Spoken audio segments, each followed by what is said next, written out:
Sarah, it's so scary.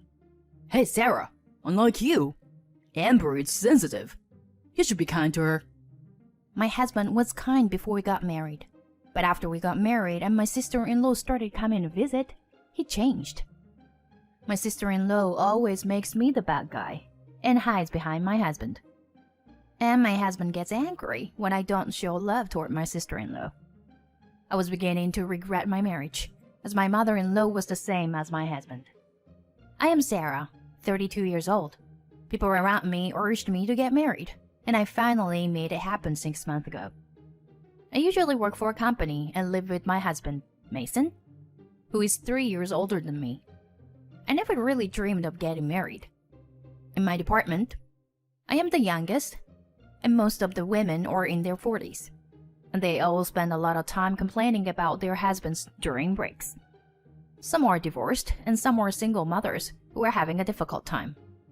To me, marriage felt like a curse that would tie me down for life. So when Mason and I were dating, I didn't even hint that I wanted to get married. And it was just enough for me to go on a date occasionally. Because once you're married, you're going to see what you don't like about the other person, whether you like it or not. After about 3 months of marriage, feeling a bad vibe, and now that it has been 6 months, the thoughts of divorce was on my mind. The reason I started thinking about it was because Mason's sister, Amber, my sister-in-law. Mason and Amber are 7 years apart, and I think she is 28 now. My in-laws and Mason must have loved or spoiled Amber a lot. She's quite the spoiled brat. Mason had bragged about having a cute little sister many times since we were dating. But I just thought he simply loved his sister at that time. And it never occurred to me that he was attached to his sister. But I think I saw a glimpse of it during our wedding greetings. Even though we were to talk about our marriage, my mother-in-law kept talking about Amber. You know, Amber loves her older brother and a very sweet girl. If you have a fight with Mason, you should call Amber. She'll solve it right away. Mason nodded his head in agreement with his mother, and for some reason he looked very proud. Amber looked a little embarrassed, but when my mother-in-law praised her, she smiled happily. My father-in-law looked ashamed and bewildered, but seemed to just let it happen. I thought to myself that she must have been the youngest and most spoiled child in the family. I thought that when I got married, I would live separately from my in-laws, and that I would inevitably be separated from Amber as well. However, I was wrong. Amber used to come to our house once every 2 weeks when we first got married. But the frequency of her visits has increased to once every 3 days now. She always came when Mason was home on say, "Mason!" and hugs Mason like a child. He would pat her head gently and said, Oh, Amber, you can't help it, can you? I'm married now, so no more for you. He says no, but he doesn't mean it. When I look at them with wide eyes, Amber shows tears in her eyes and gives Mason a frightened look. Sarah, it's so scary. Hey, Sarah, unlike you, Amber is sensitive. You should be kind to her. Mason has become a different person since we got married. Where is the kind Mason he used to be? Especially when Amber is involved. He becomes nervous, like a mother cat protecting her child. Even though I thought that my marriage was a failure, I had to live with my husband's relationship with his sister because it was not a valid reason for divorce. Amber's outburst became more serious. I manage Mason's and my salary and give him an allowance of $500 a month. I also have an allowance of $500 for myself to keep it equal. But one day, Amber suddenly said, Mason, I got fired from my job. I don't know how Amber is behaving at work, but it is probably Amber who is at fault. It's obvious from her private life that she hasn't been taking her work seriously, and I feel sorry for the company that hired her. What? I'm gonna go and complain to them then. Hey, Sarah, we'll have to sue them for unfair dismissal. But Mason doesn't share my opinion. He wants to bring me into this and drive that poor company even further into the ground. Amber, Do you even know why you were fired? Something about how all the guys were nice to me, but all the female seniors were mean to me. And a bunch of them went to their bosses, saying that they will quit because of me. Amber said with tears in her eyes, and Mason became even more furious. Why would they make such a lovely girl to go through such a thing? I'm gonna go directly to those bosses and have them fired. Amber looked happy, but I sighed and said, Don't do it. For all I know, Amber must have done something wrong. Why can't you make a reasonable decision when your sister is involved? Then Mason started to get angry at me. You're just like those seniors. Amber is in pain and suffering, and you're trying to spread her wounds. You are now like Amber's sister. You should be aware of that. I may have become Amber's sister-in-law, but that doesn't mean I should treat her like a child. If you force me, don't forget that I'll consider divorce. I gave him the cold shoulder the whole time. I'm hoping Mason will get mad and say that he would like a divorce. Then one day, my father-in-law decided to go overseas for 6 months due to his work. My mother-in-law, who gets along well with her husband, decided to leave Amber at their house while they were away. There was an idea behind this, that leaving Amber to live alone for 6 months will encourage her to become more independent. It was my father-in-law who initiated the idea. My mother-in-law, who has the same thoughts as Mason, would never have approved of such a plan. Before my in-laws went overseas, my father-in-law contacted me.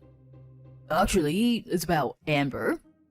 I've always felt that my wife and Mason have always loved her and spoiled her a little too much. No matter what I said, I couldn't say anything strong enough when the three of them blamed me, as they felt sorry for Amber. But if we don't do something, Amber will be ruined.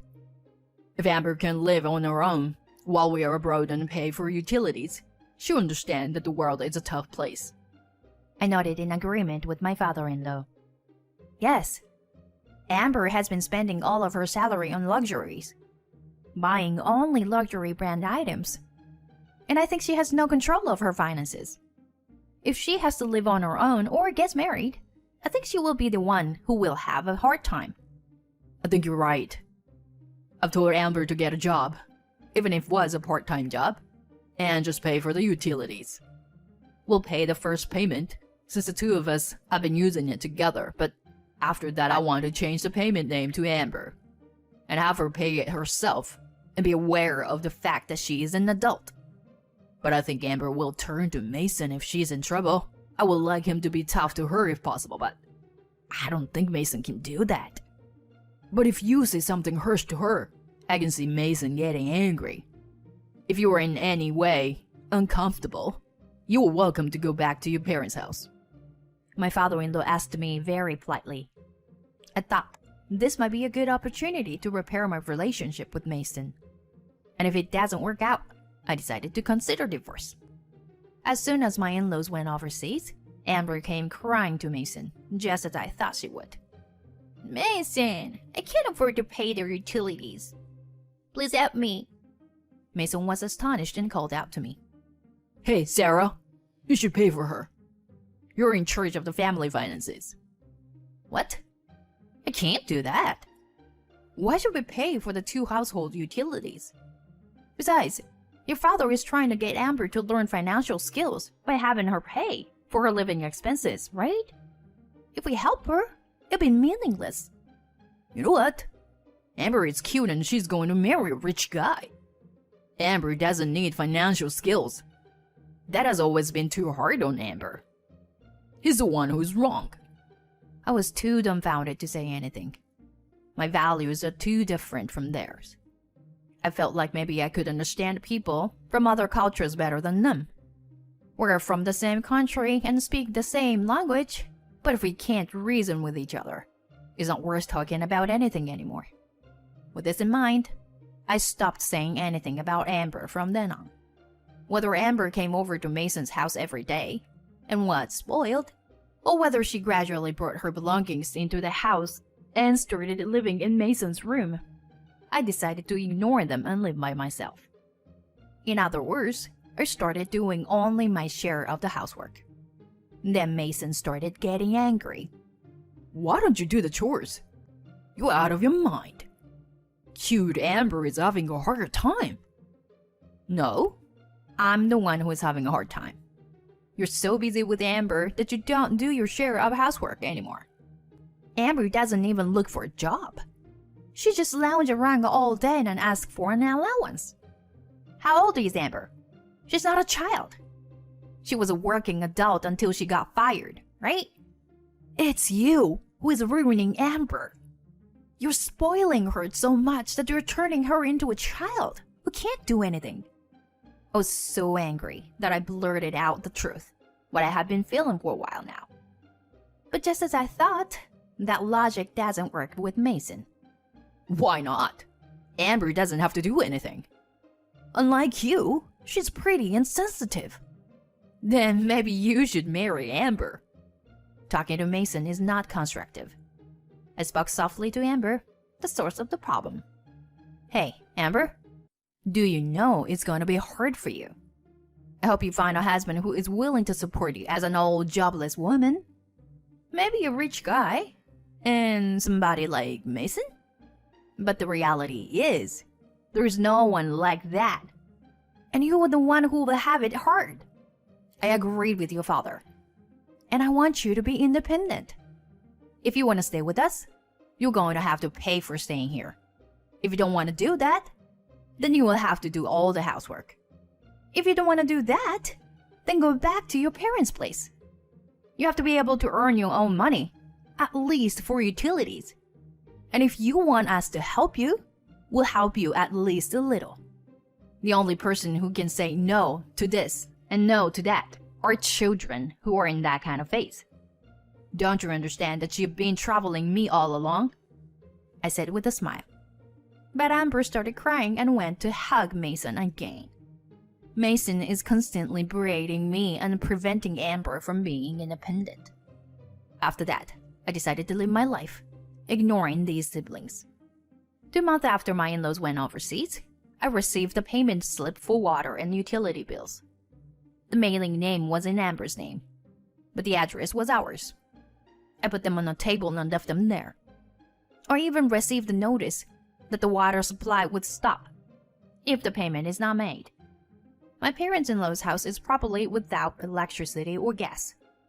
After a while, the water supply will be shut off too. It's not mine, so whatever. I decided to ignore everything and leave Amber to my in-laws when they come back. I thought this would make my mother-in-law understand what was the problem. After that, I tried to visit my friend's house as much as possible because Mason and I would fight whenever we saw each other. When I talked to the senior staff at work, they supported me and said that they will be there whenever I'll have to get a divorce. They told me that I should make a record of conversations and that I should keep a diary, which I immediately decided to do. And now it's been 6 months since my in-laws went overseas.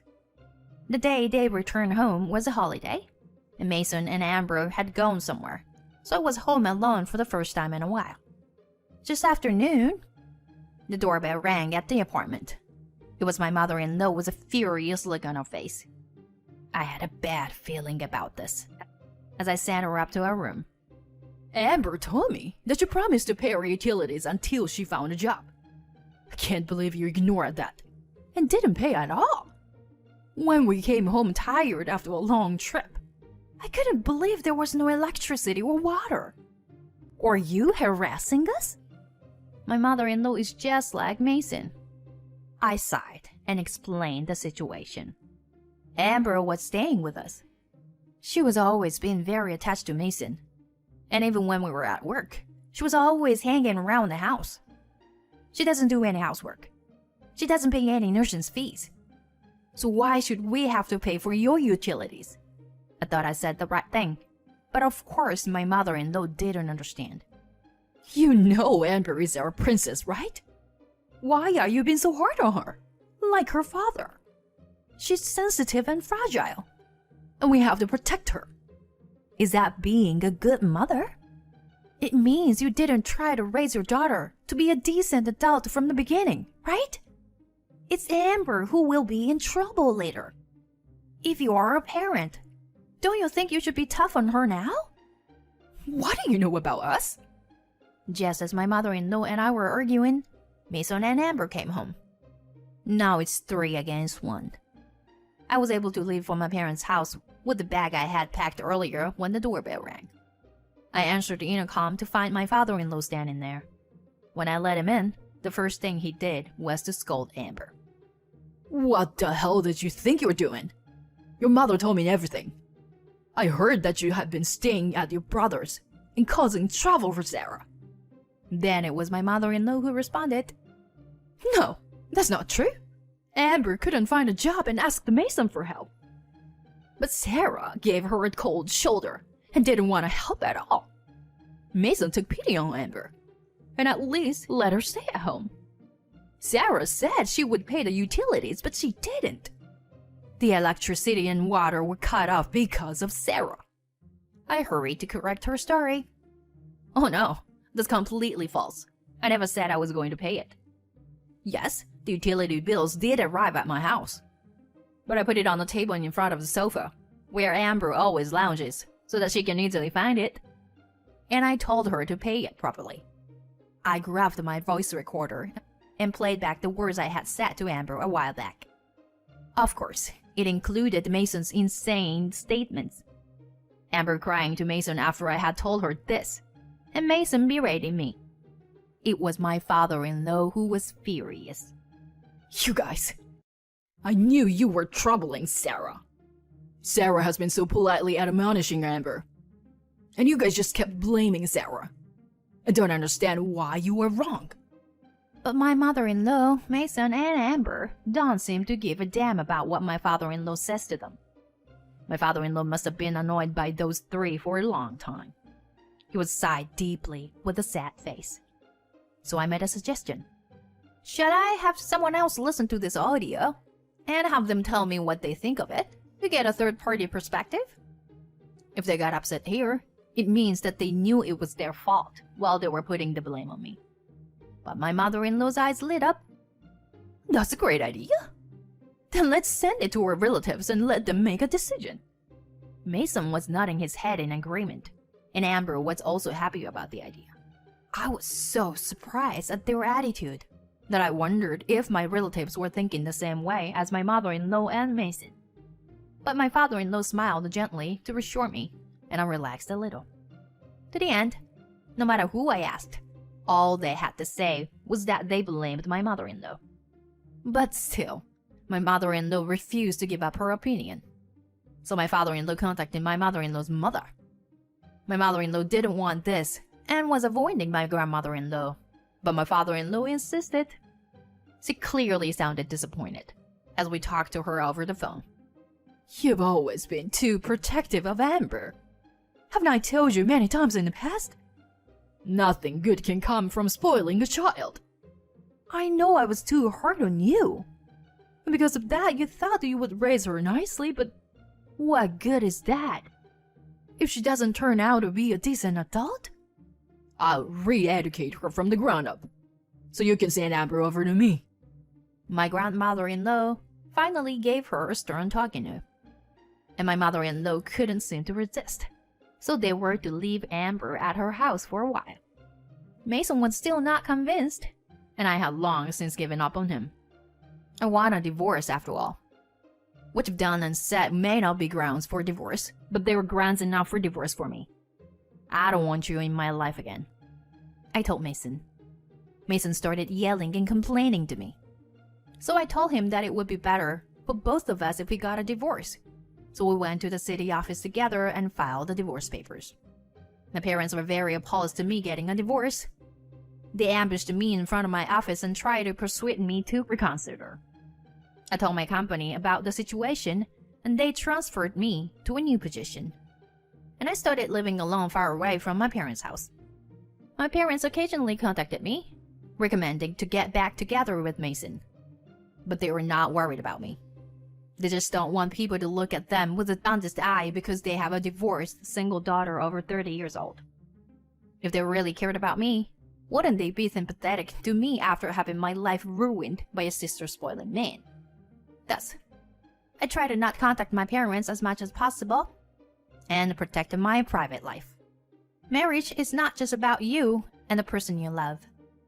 It also involves other in-laws. If so, I want to live freely. If I find someone I want to spend the rest of my life with, I would probably get married again, even if it means I would have to bear the burden of my in-laws. I am now concentrating on my work and leading a more fulfilling life than I did before my divorce.